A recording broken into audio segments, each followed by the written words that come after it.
जैसे ही ये लड़का सोने की कुर्सी पर बैठा, अचानक गियर घूमने लगे और अनगिनत सुनहरी तारें उसके पूरे शरीर पर लिपट गईं। लड़की को तुरंत समझ आ गया कुछ तो गड़बड़ है, इसलिए उसने पर्सी से उठने को कहा, लेकिन लड़के ने खुद को कुर्बान करने का फैसला कर लिया था। धीरे धीरे उस सोने की कुर्सी ने उसे पूरा निगल लिया और वो खुद भी सोना बन गया। उसके बाद पीछे खड़ी देवी की मूर्ति ने अपनी ढाल नीचे गिरा दी, लेकिन लड़की ने ढाल उठाकर भागने के बजाय उस मशीन को समझने की कोशिश शुरू कर दी। तभी वहाँ देवता हेफेस्टस प्रकट हुआ। उसने जैसे ही सीटी बजाई, पानी से एक सीढ़ी ऊपर आ गई। उसने लड़की से कहा कि ढाल लेकर निकल जाओ, तुम्हें एक हीरो माना जाएगा। लेकिन लड़की ने साफ कह दिया कि वो अपने दोस्त को छोड़कर नहीं जा सकती। वो लगातार कुर्सी को समझने की कोशिश करती रही। उनकी दोस्ती देखकर हेफेस्टस का दिल पिघल गया। उसने फिर सीटी बजाई और पर्सी के शरीर पर छड़ी सुनहरी परत पिघलने लगी। आखिरकार पर्सी ने फिर से सांस ली, जिससे उनका मिशन पूरा हो गया और फिर पर्सी ने ढाल एरिस को सौंप दी। वादा निभाते हुए एरिस ने उसे एक बैग दिया और जब पर्सी ने बैग खोला तो उसके अंदर बिजली का हथियार था। जिसके बाद वो सीधे एम्पायर स्टेट बिल्डिंग पहुंचा और हथियार उठाकर कहा कि उसे ज्यूस से मिलना है। जैसे ही लिफ्ट ऊपर पहुंची, पर्सी ओलंपस में आ चुका था। फिर उसने बिना डरे ज्यूस को उसका हथियार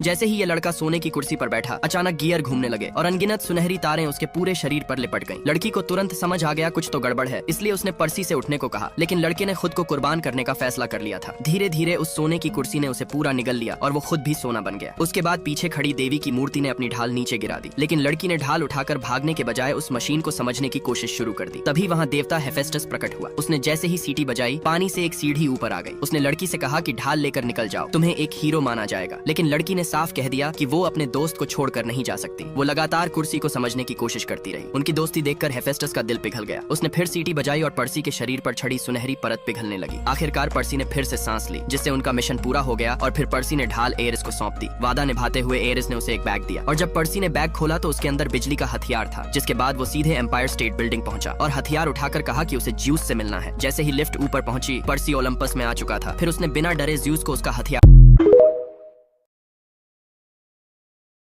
जैसे ही ये लड़का सोने की कुर्सी पर बैठा, अचानक गियर घूमने लगे और अनगिनत सुनहरी तारें उसके पूरे शरीर पर लिपट गईं। लड़की को तुरंत समझ आ गया कुछ तो गड़बड़ है, इसलिए उसने पर्सी से उठने को कहा, लेकिन लड़के ने खुद को कुर्बान करने का फैसला कर लिया था। धीरे धीरे उस सोने की कुर्सी ने उसे पूरा निगल लिया और वो खुद भी सोना बन गया। उसके बाद पीछे खड़ी देवी की मूर्ति ने अपनी ढाल नीचे गिरा दी, लेकिन लड़की ने ढाल उठाकर भागने के बजाय उस मशीन को समझने की कोशिश शुरू कर दी। तभी वहाँ देवता हेफेस्टस प्रकट हुआ। उसने जैसे ही सीटी बजाई, पानी से एक सीढ़ी ऊपर आ गई। उसने लड़की से कहा कि ढाल लेकर निकल जाओ, तुम्हें एक हीरो माना जाएगा। लेकिन लड़की ने साफ कह दिया कि वो अपने दोस्त को छोड़कर नहीं जा सकती। वो लगातार कुर्सी को समझने की कोशिश करती रही। उनकी दोस्ती देखकर हेफेस्टस का दिल पिघल गया। उसने फिर सीटी बजाई और पर्सी के शरीर पर छड़ी सुनहरी परत पिघलने लगी। आखिरकार पर्सी ने फिर से सांस ली, जिससे उनका मिशन पूरा हो गया और फिर पर्सी ने ढाल एरिस को सौंप दी। वादा निभाते हुए एरिस ने उसे एक बैग दिया और जब पर्सी ने बैग खोला तो उसके अंदर बिजली का हथियार था। जिसके बाद वो सीधे एम्पायर स्टेट बिल्डिंग पहुंचा और हथियार उठाकर कहा कि उसे ज्यूस से मिलना है। जैसे ही लिफ्ट ऊपर पहुंची, पर्सी ओलंपस में आ चुका था।